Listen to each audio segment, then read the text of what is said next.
Hello everyone, this is ACHAI Akaya, and we are on Wacky Wednesday number 3. I want to start off by apologizing because usually I have them uploaded much earlier in the day, but I was having some problems with capturing and rendering last night. So anyways, I think I got all that fixed, so I'm recapturing it today and going to upload it as soon as I'm done here tonight, and hopefully it'll still be up as of Wednesday. If not, it'll be available for you in the wee hours of Thursday morning. But anyways, we're going to be looking at another 1v1 matchup. This is a Protoss versus Zerg, and I want to give a quick shout out to Dig. He's the one that sent me this replay, and I've actually featured him in one or two of my games that I've casted before.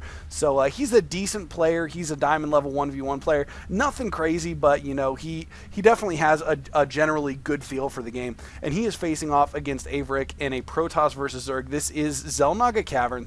And basically, we're going to see another photon cannon rush from Dig, the Protoss player. And I really wanted to highlight how well Dig deals with this, because this is something that can be very difficult to deal with for Zerg players, just because there aren't a whole lot of great options for them holding this off in the early game, especially with the type of build that Averick is initially planning on going. So basically, what he does is he tries to do a photon cannon rush, and he does the very popular cannon rush that's been kind of used a lot more recently. At least this is the type of cannon rush I've seen a lot more recently against Zergs, is if you basically block off the entrance, because this small ramp here, you can put 2 pylons, and if you place the pylons perfectly, it blocks the entrance completely off, and it's not possible to get in or out of the base.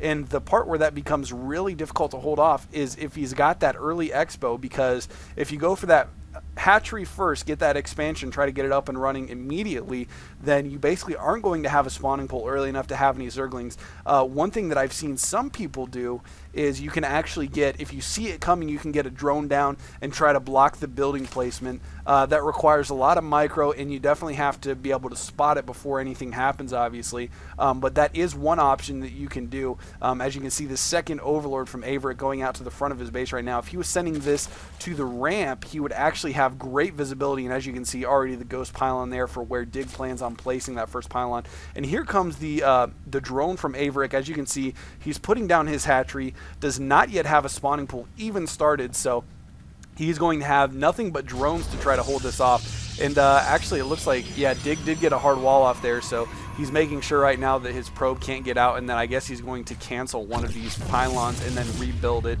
He just wanted to make sure that was a hard wall off, I guess. But anyways, making sure that he can't get any drones in or out. And now Averick, of course, does see it. His hatchery is not even halfway up yet, so he is in a pretty rough spot, and the first cannon already coming up right now. Now, there's a couple things that you can do, as I mentioned. First of all, I'm going to go ahead and pause just real quick here. First of all, one thing you can do is, as I mentioned earlier, if you have really good awareness and you see it before he actually gets any buildings down, you can try to block the building placement with the drones. As you can see, this drone did not get down here nearly quick enough. There's already 2 cannons going up right now, and those pylons are completed, so he can't get in or out of the base. Now, the other thing you can do that's pretty useful, if you do not have anything that attacks significantly yet, like Zerglings, is basically he's canceling this hatchery, because obviously he's going to lose it. There's no way that he can get around that, because that hatchery is completely cut off. His spawning pool's not done yet. He's just now getting up his spawning pool, so he is basically going to go ahead and let these cannons finish. And since Dig did not get a probe up into his base, he doesn't have to worry about any cannons coming any sooner, but obviously he cannot fast expand, so he's going to have to do a little bit of one base teching, getting up both geysers, and as you can see, his spawning pool getting ready to finish here, and he's putting up a second hatchery within his base to help him with production. And I don't know if he's actually going to build a queen or not. I did not watch the replay that far in. I just saw that how Averick held this off and wanted to go ahead and do this replay, and I don't know that I'm going to watch the whole one. This is actually a really long game, but look what he starts doing. He starts putting up spine crawlers, and this spine crawler on the edge here, with how long the spine crawler range is actually going to be able to hit this pylon, and then he is going to be able to put creep tumors up towards the front here and move these spine crawlers closer in order to take this out. And now the reason that he's able to do this is because since these were built at the bottom of the ramp, he does not have vision up on the top here, so he is not going to be able to spot those spine crawlers in order to attack them. So he is basically going to be stuck just letting those buildings take a lot of hits before he's able to do anything about it, and he doesn't have any other units down here to get up there and spot for him. So as you can see, this spine crawler going to be able to just do a ton of damage. And if we look at Dig's vision right here, it shows the ghost image that he is actually able to see the spine crawler, but he can't actually do anything with it. And apparently Averik actually stealing the gas for his opponent as well. So Dig trying to get up some gateways and cyber cores in order to defend in case there's any kind of a counter push, but Averik has successfully held off this rush quite easily, I might say.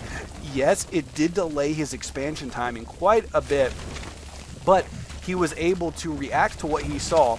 He got his spine crawlers out in order to take this out without making any serious losses, and he's going to be able to move these spine crawlers out and help in defending his natural once he takes that. Plus, he already has 2 hatcheries up, 2 queens up. He's in pretty good shape. He's got both his geysers, and his layer tech is coming.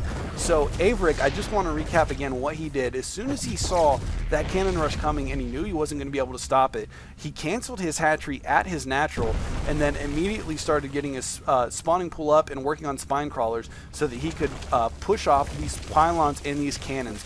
So this is definitely something that I've heard a lot of people have had trouble with. Especially as Zerg, if you lose that natural expansion after it completes, it can be very, very difficult to bounce back into the game. And perhaps Dig could have done a little bit better with this by actually waiting until the hatchery was finished and then putting down his cannons then. But at that point, it's possible that Averik would have been very close to getting Zerglings out, if not already having them out. So it still may not have been effective because he responded to it extremely well. So anyways, yeah, I'm not going to cast the rest of this game just because, like I said, it's a really long game. It's like over a half an hour long. So I just wanted to show this initial part and just show you how well Averik handled this and just, you know, what he was able to do in order to get himself out of that situation. And as you can see, his expansion timing is just barely behind Dig's. And as far as tech goes, Dig is not horribly farther along in tech than he is. He is just now getting his warp gates. He's got 3 up right now, and it looks like he's working on numbers 4 and 5, getting those gateways up. So, and even Averik getting some harassment out on this Nexus, forcing Dig to build some more zealots rather than getting probes to saturate this expansion. So just really, really good situation handling there by Averik. So anyways, thanks for watching, guys. As I mentioned, keep submitting replays for Wacky Wednesday. I'd love to see what you guys come up with as far as cheese strategies. And actually, you know what? I think what I'm going to go ahead and do is give you some parameters to follow for this week. So let's do, I'm just going to think of something real quick off the top of my head as far as a cheesy strategy. I want to see, okay, here we go. Got it. Terran players. Terran players, I want to see a nuke before you do anything else, before you attack with anything else. So I don't care if you build other units, but you cannot attack until you nuke something. There it is. Actually, you know what? I'm going to even take it a step further. You can't build anything other than ghosts and nukes until you nuke something. So there you go. That's a crazy cheese strategy. I know that sounds like incredibly retardedly hard to do, but I know you guys can do it. I got faith in you because the StarCraft Battlegrounds viewers are baller StarCraft players, right?